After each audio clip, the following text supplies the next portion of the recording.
Pakistan steel mill से तकरीबन 4,544 मुलाजमीन को मुलाजमत से फारिग कर दिया गया।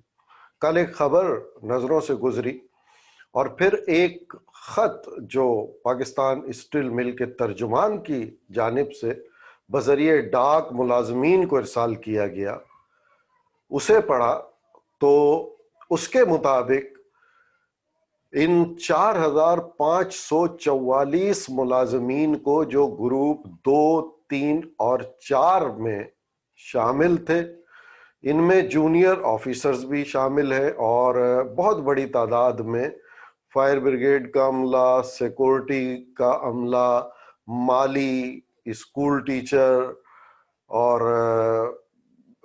चौकीदार और दूसरे निचले मुलाजमीन भी निचले दर्जे के शामिल।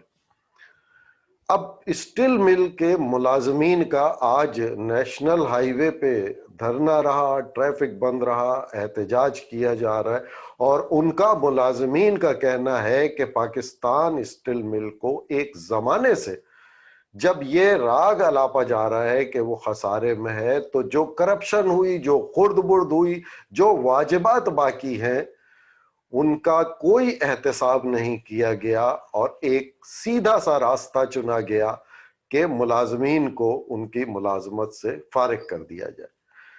पाकिस्तान स्टील मिल के जो मुलाजमीन हैं, उनकी रिहाइश के लिए स्टील टाउन एक आबाद है, तो जाहिर है अगर उनकी मुलाजमत खत्म होती है तो उनका रहने का जो घर पाकिस्तान स्टील मिल की जानिब से दिया गया वो भी नहीं रहेगा। एक तरफ मुलाजमत का बेरोजगारी और दूसरी तरफ सर से छत भी नहीं रहेगी। आप जो पाकिस्तान स्टील मिल के मुलाजमीन है जो ये वहां आते जाते रहे, बहुत अच्छी तरीके से जानते हैं कि पाकिस्तान स्टील मिल एक मंझा हुआ इदारा था। उसके बावजूद पाकिस्तान स्टील मिल के बिल्कुल करीब एक और स्टील मिल प्राइवेट तवारकी के नाम से उसको कारोबार की इजाजत दी गई और तवारकी स्टील मिल कायम हुई।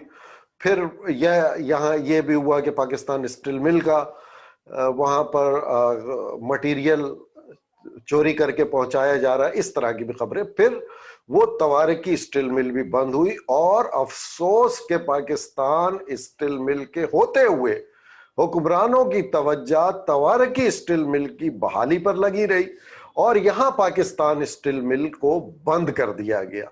एक मुद्दत तक पाकिस्तान स्टील मिल बंद रही, मुलाजमीन की तनख्वाहें नहीं मिली, पेंशनरों की पेंशन नहीं मिली।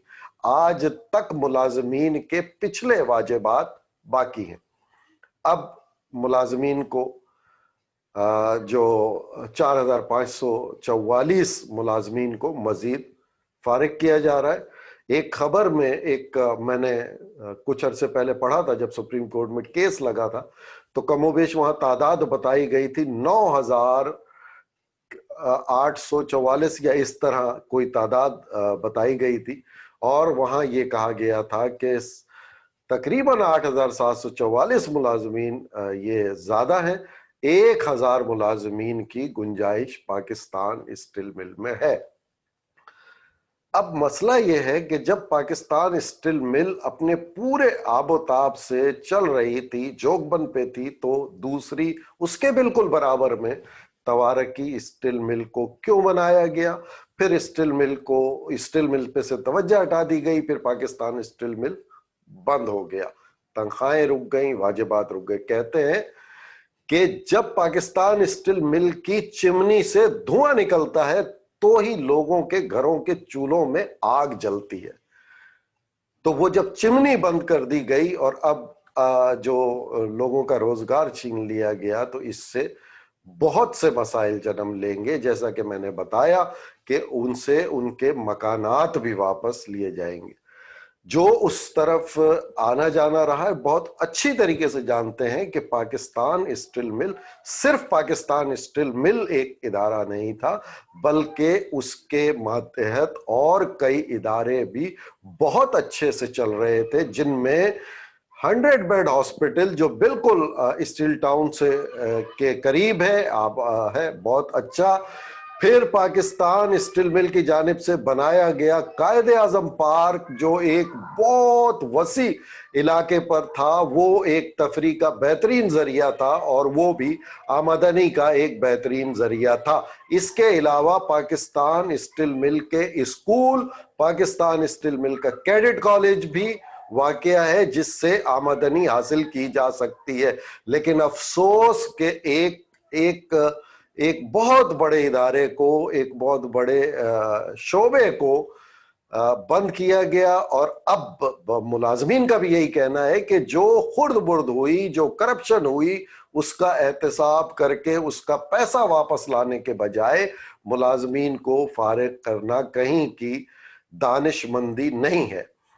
اب دیکھتے ہیں، ملازمین کا احتجاج چل رہا ہے۔ آج خبر ہے کہ سپریم کورٹ میں ملازمین نے اپیل دائر کی ہے، جو ان کی شاید اس کی کوئی ڈیٹ مقرر ہوئی ہے، تو آگے اب دیکھنا ہوگا کہ کیا ملازمین کے ساتھ کوئی انصاف ہوتا ہے۔ ملازمین کے ساتھ کوئی کئی سیاسی جماعتوں نے تو آگے بڑھ کر آج کچھ بیانات دیے ہیں، لیکن پاکستان انٹرنیشنل ایئر لائن اور پاکستان ریڈیو کے حوالے سے جو کچھ ہوا، وہ جماعتوں کی جانب سے یا حکومت کی جانب سے وہ مایوس کن ہے۔ اور یہ ملازمین، آج بہت افسوس ہوا کہ علم ہوا کہ ایک ملازم کی بے روزگاری کی وجہ سے اس کی جان بھی چلی گئی، جو اسٹیل مل کا ایک ملازم تھا۔ اللہ سے دعا ہے کہ کوئی نہ کوئی بہترین اور بہتر سبب نکل جائے اور ملازمین کی ملازمتیں اور گھروں کی چھت قائم رہے اور مزید ملک میں بے روزگاری نہ پھیلے۔